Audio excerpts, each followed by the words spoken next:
வணக்கம், காஞ்சிகேசன் பேசுகிறேன். இன்றைக்கி மார்னிங்கு ஒரு இஷ்யூ ஒன்று படித்தேன். ஒரு நண்பர் ஒருத்தர் மூர்மாட்டை பற்றி போட்டிருந்தார். இந்த சென்ட்ரல் பக்கத்தில் மூர்மாட்டு வரும் ஒரு இடம் இருந்தது இல்லையா, அதை பற்றி. அங்கே வந்து பழைய புக்கு கிடைக்கும், இப்போ கூட கிடைக்குது அப்படி இப்படின்னு. அந்த மூர்மாட்டினொன்று எனக்கு ரொம்ப டச் ஆகிடுச்சு. ஏன்னா அது எங்கள் ஏரியா. அது நான் வந்து சிந்தாப்பட்டில் இருக்கும்போது மூர்மாட்டிலே எனக்கு ரொம்ப பழக்கம். அந்த மோர்மாட்டி எப்படி இருந்துன்னு கொஞ்சம் சொல்கிறேன், அது மட்டும் கொஞ்சம் பார்த்துக்கலாம். சென்னையிலேருந்து நாங்கள் இருந்து ஐயாமலை தெரு நேராக வந்தோன்னா அந்த கார்ப்பரேஷன் பில்டிங்கு பக்கத்தில் வந்தால் மெமோரியல் வரும், பக்கத்துலேயே இது. ஓகேவா? அந்த மோர்மாட் பில்டிங்கு இங்கிலீஷ்காரனுடைய பில்டிங்கு. அந்த பில்டிங் ஒன்று, சென்ட்ரல் ரயில்வே ஸ்டேஷனு, அப்புறம் அந்த ரயில்வே பில்டிங் இருப்பாங்க அது, அப்புறம் எங்கள் ஆஃபீஸ் இருந்தது. பின்னாடி ஒரு போஸ்ட் ஆஃபீஸ் ஒன்று இருந்தது, ஏபிபின்னு சொல்லுவான், ஆடம் பார்க் பில்டிங் இது. அதுக்கப்புறம் தான் இந்த ஹைகோர்ட் பில்டிங் இது எல்லாமே அப்போ கட்டினது, இங்கிலீஷ்காரன் பில்டிங்கு. அது ஒன்றுமே பண்ண முடியாது, டெமாலிஷ் பண்ண முடியாது, ஏன்னா அவ்வளோ ஸ்ட்ராங் அப்படின்னு இருக்குது. இந்த மோர்மாட்டு கூட அப்படி இருந்தபோது அதை திடீர்னு 75 76 லைக் தட் அப்படி தான் பண்ணாங்க. அதை பாம் பிளாஸ்ட் மாதிரி பண்ணி அதை எடுத்துட்டாங்க. ஏன்னா நல்லா தான் இருந்துச்சு, நிறைய எங்கே கிடைக்காத பொருளும் கிடைக்குங்க அப்படின்னு சொல்லுவாங்க. உண்மைதான், அது நல்லா இருந்தது. அது பேரை கெடுத்தது சில பேரால். அந்த பில்டிங்கினுடைய நேமே கெட்டு போச்சு. மோர் மார்க்கெட்டுனாலே ஒரு ஏமாற்று வேலை நடக்கிற இடம்ன்ற மாதிரி ஒரு பிளாஸ் கொடுத்துட்டாங்க. இதை வச்சு அப்போ வந்து ஒரு நாகேஷ் படம் ஒன்று வந்து, நாகேஷ் மனோரமா படம், அனுபவி ராஜா அனுபவின்னு. அதில் ஒரு பாட்டு வரும். நாகேஷ் வந்து மெட்ராஸ் சுற்றி வர மாதிரி வரும்போது ஒரு லைன் அதில் கண்ணதாசன் எழுதியிருப்பார், சென்னை கெட்டு போனதுக்கு மெட்ராஸ் மோர் மார்க்கெட்டு காரணம். அது அப்போது நடைமுறைக்கு உண்மையிலே அதுதான் காரணம். அங்கே எது எடுத்தாலும் ஏமாற்று வேலை மாதிரி ஆயிடுச்சு. ஏன்னா அது நான் அங்கே இருந்தனால எனக்கும் சில அனுபவங்கள் இருக்குது. அது யாரும் ஒன்றும் பண்ண முடியாதுங்க. ஏன்னா அதுக்கு முன்னே இந்த திருப்பதி போகிற பஸ்ஸெல்லாம் அங்கே தான் வந்து நிற்கும்.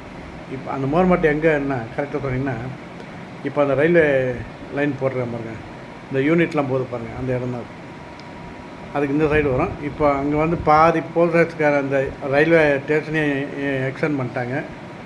அந்த இடமும் அதுக்கு ஏற்ற மாதிரி அள்ளி குளம்னு ஒன்று இருந்தது. அந்த அள்ளி குளம் தான் இப்போது வேறு பார்க் மாதிரி ஏதோ பண்ணிட்டாங்க. அந்த இடம் தான் இப்போ இந்த இடமே தெரியல. இந்த ரயில்வே ஸ்டேஷன் இந்த இடத்துல பின்னா அங்கே தான் ஜூ இருந்தது, பழைய மெட்ராஸ் ஜூ அங்கே தான் இருந்தது. அதில் வந்து ட்ராம்லாம் வச்சு ட்ரெயின்லாம் ஓட்டு இருந்தாங்க. அதில் தான் எம்ஜிஆர் நடிச்ச அடிமை பெண் நடிச்ச சிங்கம் கூட வச்சுருந்தாங்க. அப்போலாம் எங்களுக்கு ஸ்கூலில் எஜுகேஷன் இது எங்கன்னா எக்ஸ்கர்ஷன் போனோன்னா 25 காசு கொடுத்தோன்னா ஸ்கூலில் எல்லோரையும் கூட்டின்னு போவாங்கங்க. போனால் அங்கே நாங்கள் அப்போல்லாம் என்ன லஞ்சுக்கு வந்து எல்லா வீட்டிலும் பெரும்பாலும் இட்லி, லெமன் ரைஸ், புளி சாதம் இதுதான் இருக்கும். அதை கட்டின்னு மார்னிங் 9 மணிக்கு போயிட்டிங்கன்னா அது உள்ளே அப்படியே ஒரு ரவுண்ட் 3 மணிக்கு எடுத்துன்னு வீட்டை விட்டுருவாங்க. அது ஒரு அப்போல்லாம் ₹1 தான் போதும், எல்லா வேலையும் முடிஞ்சிடும் அப்படின்னு. அது ஒரு என்டர்டைன்மெண்ட்டு.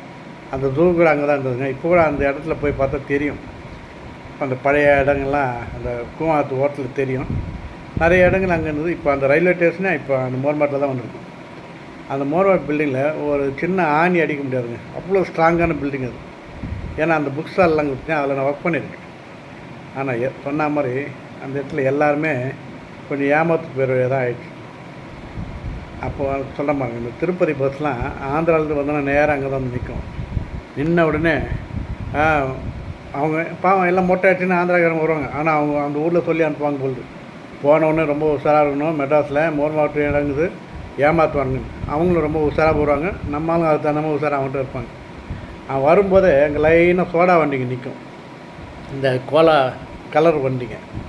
அந்த ஓப்பனரை வச்சு அந்த பாட்டிலை சர்றன்னு அடிப்பான், இப்போ தேய்ச்சி விடுவான் லைனாக. அந்த சவுண்டு கேட்டுன்னு போகிறவங்க கூட கம்மி திரும்பி பார்ப்பான். பார்த்தோன்னே ரெண்டி பாபு ஒயிட்டி பதி அப்படின்மா. உடனே அவன் போகிறவன் கம்மன் பதின்னுமா. பதினா இவன் சொல்கிறது ஒயிட்டி பதினா 1 10 பைசான்னு அர்த்தம். உடனே அவனை என்கிட்ட அவர் கேட்பார், யார் தெலுங்கார், நம்மால் வந்து பதி ஒயிட்டி பதின்னு. அப்படியா, ரைட். உடனே அவன் போகிற கும்பல் அவன் ஒரு 7 பேர் 8 பேர் இருப்பான் ஃபேமிலி, அவன் கூடுவான் இவன் கூட. அந்த கும்பலை அப்படியே நின்றுடும். நின்றுட்டு ஆள் ஒன்று சாப்பிட்டு 2 3 அடிப்பாங்க. ஏன்னா 10 பைசா தானே, நம்ம ஊருக்கு கூட இப்படி கிடைக்காது. இவன் என்ன பண்ணுவான், அந்த ஓப்பனை வச்சு அந்த கோலை உடைப்பான் பாருங்கள், டப்புன்னு ஒரு சவுண்டு கேட்குங்க. அந்த காருக்கு மேலே போய் அது வரும். அது அவ்வளோ பவர்ஃபுல். எல்லாமே அங்கே தான் மேக் பண்ணுறது. கலர் தண்ணி ஊற்றுறது, அந்த பவுடர் போடுறது எல்லாமே அங்கே தான், கலக்கிற தண்ணியெலாம். அந்த சவுண்டு கேட்கும், அதை பார்த்து மிரண்டு போயிடுவாங்க. அப்புறம் அவன் என்ன பண்ணுவான், மொத்தத்தில் 10 சாப்பிட்டான்னு வைங்க, ₹1 கொடுப்பாரு. அது ₹1 கொடுத்தா இவன் கேட்பான், என்னடா இது ₹1 தரேன்னு. அதான் 10 பைசா தானே இருந்தான். ஒயிட்டி பார்த்தீங்கன்னா 1.10 நான் சொன்னேன்னு அங்கே ஒரு தகராறாகும். அந்த தகராறில் முடிச்சுன்னு அவர் வருவார். அதை அங்கே ஒரு சமாதானிட்டு அங்கே லோக்கல் போலீஸ் இருப்பாங்க. அவர் மோர்மார்ட் போலீஸ் தான். அவர் வந்து ரொம்ப கலாட்டா பண்ண வந்து இவனுக்கு 2 தடி அடி அப்படி வண்டி மேலே டப் டப்புன்னு அடிச்சுட்டு இவன் சைடு பேசுகிற மாதிரி, ஆந்திராக்கார சைடு பேசுகிற மாதிரி நம்ம ஜனங்க சப்போர்ட் பண்ணிட்டு அவர் மோர்மார்ட் போலீஸ். அவர் அதை மாதிரி ஒரு கொடுத்து அதே மாதிரி அங்கேருந்து வந்தால் உள்ள புக் ஸ்டால் இருக்குங்க. அங்கே கூட நடக்குங்க நிறைய ஒரிஜினல் புக்கு விற்பாங்க. பழைய புக்கு, அதாவது அப்போல்லாம் ஸ்கூல் திறந்த உடனே எனக்கு கூட அர்த்தங்க, அப்போல்லாம் ஸ்கூல் திறந்த உடனே அந்த லிஸ்ட்டு கொடுத்துருவாங்க, இந்த புக்குன்னு எடுத்து நேராக கடைக்கு கூட போக மாட்டான், நேராக மோர்மார்ட் தான் வந்து இறங்குவாங்க. ஏன்னா அங்கே பாதிக்கு பாதி வேலை கிடைக்குன்னு ஒரு நம்பிக்கை. நல்லாவும் இருக்கும், புக்கு பைண்டிங் பண்ணி வச்சுருப்பாங்க. ஆனால் அதனுடைய விஷயம் என்னென்னா, அந்த புக்கு விலையை அப்போ ₹5 வைங்களேன். நம்ம ஆளுங்க புது புக்கு வேலையை பார்க்க மாட்டான், நேராக இங்கே வந்துடுவான். இவன் என்ன பண்ணுவான், அந்த ₹5 வேலையை லைட்டாக பிளேட் போட்டு எடுத்துகிட்டு இவனுடைய ரப்பர் ஸ்டாம்பில் ₹10 அடிச்சிடுவான். புரியுதுங்களா? அடிச்சுட்டு பைண்டிங்லாம் பண்ணி இவருக்கு வந்தவுடனே வரவங்கிட்ட ₹8 விற்றுவார். இவன் ரொம்ப சந்தோஷமாயிடும், பரவாயில்ல பைண்டிங் பண்ண புக்கு, அப்போ இது ஒரிஜினல் வேலை என்னவோ தெரியல, இவன் பார்க்காம வாங்கிடுவான். வாங்கிட்டு ஸ்கூல் திறம்பு தான் தெரியும் அது ஒரிஜினல் வேலை ₹5. சில புக்குங்க பாதி பக்கமே இருக்காதுங்க. இவன் என்ன பண்ணுவான், ரொம்ப டிமாண்ட் புக்காக இருக்கும், உடனே அதே மாதிரி பிரிண்ட் ஆன புக்கு எதனா இருந்ததுன்னா அதை தூக்கி நடுவில் இதை வச்சு பின்னாடி கொஞ்சம் பக்கத்தை வச்சு தச்சு விற்றுருவார். விற்றுட்டான்னா அந்த லெசன், இப்போ நேரு லெசன் போயின்னு வைங்க, வந்துனே அந்த திடீர்னு பார்த்தா ஸ்டக் ஆகிட்டு வேறு ஏதோ வார் பற்றி ஏதோ போயின்னு இருக்கும். என்னடா சம்மந்தம் இல்லாமல் பார்த்தா அது வேறு, அதே லெட்டர்ஸ் அதே மாதிரி பிரிண்ட் எடுப்பாங்க, அதே மாதிரி டைப்பில் அதை வச்சு தச்சிடுவாங்க. அதில் ஒரு 10 பக்கம் தச்சுனா புக்கினுடைய அளவு வந்துடும். இருந்துச்சு புக்கினுடைய நம்பரையும் பார்த்துப்பான், 50 முடியுது வைங்களேன், அதில் 50 60 வேறு புக்கினுடைய இஷ்யூ வச்சுருப்பான். இப்படி நடக்கும். அது ஒரு ஏமாத்து வேலை. அது சில புக்குங்களாம் அதனால் புது புக்கு வாங்குறவங்க பிழைச்சான், பாதி செகண்ட் ஹேண்ட் புக்கு வாங்குறவங்களாம் அவங்க இதெல்லாம் இதுதான். ஆனால் நல்லா சம்பாதிச்சாங்க அங்கே இருந்தவங்களாம். எல்லாருமே அந்த சைடில் சூளமேடு அங்கே இங்கெல்லாம் கிட்டத்தட்ட 4-5 வீடு வச்சுருந்தாங்க. எல்லாருமே நல்லா இருந்தாங்க. ஆனால் இப்போ எப்படி இருக்கான்னு தெரியல, ஏன்னா சான்ஸு கிடையாதுங்க. ரொம்ப கண்ணுக்கு தெரிஞ்சு நிறைய ஏமாத்தின பார்ட்டிஸ் தான் நிறைய பேர் இருக்காங்க அங்கே. அதே மாதிரி உள்ளே வந்தீங்கன்னா அந்த சூட்கேஸ் கடைலாம் இருப்பாங்க, எல்லாம் ஃபுல் பில்டிங்கே அப்படி தான் இருக்கும். நேராக இந்த ஆந்திர எல்லாம் உள்ளே வருவாங்க. வந்தோடனே அவன் என்ன போனான், அந்த ஒரு அட்டைப்பெட்டி தூக்கி போடுவான், போட்டு அந்த கடையில் குட்டி பசங்க வச்சுப்பான், ஏறி மெரிடா அதை. உடனே அவன் என்ன பண்ணுவான், ஏறி அந்த அட்டைப்பேட்டில் இந்த ஓரம் அந்த ஓரம் கால் வச்சு டப்புன்னு குதிப்பான். அந்த ஜாயிண்ட்டுக்கு ஒன்றும் ஆகாது.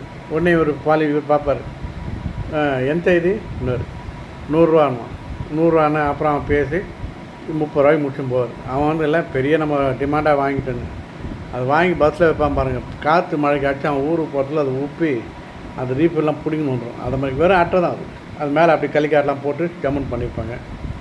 அது ஒரு ஏமாத்து வேலை. அதே மாதிரி யார் வந்தாலும் ஒரு கூலிங்கில் வச்சு கண்ணில் மாட்டுவான், டப்புன்னு மாட்டு அட்னே என்டி ராமா மாதிரியே உண்டாகும், நாகேஸ்வரம் மாதிரியே உண்டாகும், சிரஞ்சீவி மாதிரி உண்டாகும். ஓனான்னு வச்சுக்காங்க, அவனுக்கு சும்மா ஒன்றும் பண்ண முடியாது. உடனே அவர் ரேட் பேசி, ஆனால் ஒரு வாட்டி அவன் கண்ணில் மாட்டிட்டானா அவன் திரும்பி விட்டு வைக்கவே முடியாது வாங்காமல். ஏதாவது வேலை தள்ளி அவன் தள்ள கட்டுவாங்க. அவன் வாங்காமல் போனான்னா அவனை ஒரு மாதிரி கூட பேசிட்டு கூட விடுவாங்க. அது மாதிரி அதெல்லாம் நிறைய நடக்கும். அது மாதிரிங்க. அதே மாதிரி இந்த மீன் தொட்டி, மீனுங்க விற்கிற இடத்துல மோர்மாட்டை அடிச்சுக்க ஆளே கிடையாது. அந்த மோர்மாட்டில் எல்லாமே கிடைக்கும். மீன் விற்பாங்க, ஒரு சைடில் நாய் விற்பாங்க, பூனை விற்பான், இந்த எலி கூட விற்பாங்க, வெள்ளை எலி அந்த என்னென்னமோ விற்பாங்க, எல்லாமே கிடைக்கும்.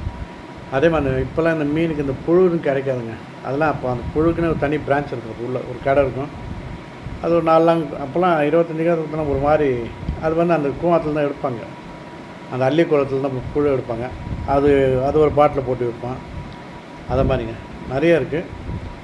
அதுக்கு பக்கம் இப்போ தான் அது எல்லாமே ரயில்வே ஸ்டேஷனாக மாறிடுச்சு. அது அப்புறம் அங்கே டீ மட்டும்தாங்க, எல்லாம் 7 காசு 8 காசு. அது கூட அதெல்லாம் நல்லாயிருக்கும். சில இதெல்லாம் ரொம்ப ஏமாத்து வேலை. பவுட்ரு வாங்கினீங்கன்னா பான்ஸ் பவுட்ரு இருப்பான், பாதி வேணால் பாதி சாக் பவுட்ரு, பாதியில் முக்கால்வாசி கொஞ்சம் தான் இருக்கும். அது மாதிரி எல்லாத்தையும் இது பண்ணி அது மாதிரி ஏமாத்து வேலை இருக்குது. ஆனால் அங்கே மோர்மாட்டில்னால இப்போ விஷயம் தெரிஞ்சவங்க யாரும் போக மாட்டாங்க. நாங்களும் சொல்லுவோம், என்னத்துக்கு பாவம் அங்கேருந்து வந்து ஏமாறாங்க. அது இன்னமும் அப்படியே அவங்க காலத்தை ஓட்டிட்டாங்க. அதனாலே அந்த பில்டிங்கை எப்படி டெமாலிஷ் பண்ணுறதுன்னு பார்த்தானுங்க. ஏன்னா காலி பண்ண சொன்னால் இவன் காலி பண்ணல. ஒரு நாள் நைட்டு என்ன பண்ணோம், ஏதோ பாம்பு மாதிரி வச்சு ஃபுல் பில்டிங்கை டெமாலிஷ் பண்ணிட்டாங்க. இப்போ அந்த கடை இருக்குது மோர்மாட்டில், சில புக்ஸாலாம் இருக்குது. இதுலேருந்து கொஞ்சம் தப்பிச்சவங்க, ஐ மீன் கொஞ்சம் இதில் கொஞ்சம் பெரிய ஆளானவங்களாம் 2-3 கடையை பூட்டின்னு இப்போ ஓட்டுறாங்க. இப்போ அந்த பழைய லெவலில் இல்லைங்க, இப்போ தான் திருந்திருக்காங்கன்னு நினைக்கிறேன். நல்லாயிருக்கு. இப்போ புக்ஸு வாங்கலாம், எல்லாம் வாங்கலாம். ஆனால் பழைய புக்குங்க எதுவுமே கிடையாது. எல்லாம் புது புக்கு பாம்பேலேருந்து வர வைக்கிறாங்க. அதை பெர்சன்டேஜ் ஒன்று தான், அவன் 40% கொடுத்துட்டு போவான், இவர் 20% வச்சு நம்ம விற்பார். அப்படி தான். மற்றபடி எல்லாமே இப்போதைக்கு தான் ஓரளவு தெரிஞ்சுருக்கேன். எல்லாமே துணி கடைக்கு போனீங்கன்னா அவன் சொல்லுவான், இந்த துணி சிங்கே ஆகாதுன்னுவான். ஒன்று தண்ணியில் போட்டு காம்பான், சிங்கே ஆகாது. ஆனால் நீங்கள் அது ஒரு துணியை அப்படி கொளுத்தி காம்பான், அப்படியே ரப்பர் மாதிரி ஊற்றும், டொக்குன்னு அந்த ரப்பர் இருக்கும். அதெல்லாம் நீங்கள் வீட்டுக்கு எடுத்து நீங்கள் தச்சுட்டு ஒரு ரேட் போட்டிங்கன்னா எங்கன்னா மாட்டேன் டருன்னு தெரிஞ்சிடும். ஒன்று மறுபடியும் இங்கே வந்து கிளைம் பண்ண முடியாது. செப்பல் கடை, செருப்பு கடை வெறும் அட்டை தாங்க வச்சு பாலிஷ் பண்ணியிருப்பான்.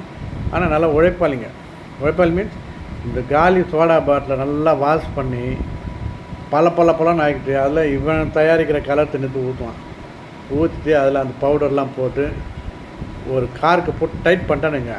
அதுதான் அது தட்டினா சும்மா எகுரும், அப்படி எகுரும். அது மாதிரிலாம் நிறைய விஷயம் இருக்குதாங்க. என்ன பண்ணுறதுங்க, அவர் சொன்னார் மோர்மாட்டை பற்றினு.